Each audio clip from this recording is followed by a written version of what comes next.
মানুষকে ডিজাইন করা হয়েছে ছেলে আর মেয়ে অত্যন্ত সুন্দরভাবে পাশাপাশি থাকার জন্য, তাই না? তাহলে কেন একটা মেয়েকে একটা ছেলে মারে? কারণ কি? ছেলেটা শয়তান না?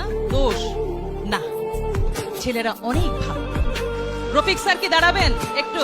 এই যে রফিক স্যার, উনি আমার ছোটবেলার বন্ধু, উনি আমার সকল পরীক্ষায় আমাকে নোট দিতেন।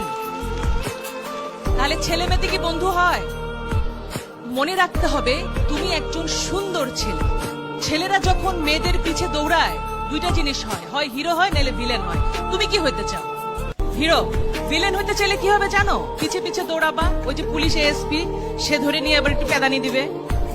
মেয়েকেও পাবা না, মাইরও খাবা। ভাই ভালোই তো বাসছিলে, তুই কি দোষ করলা, তাই না?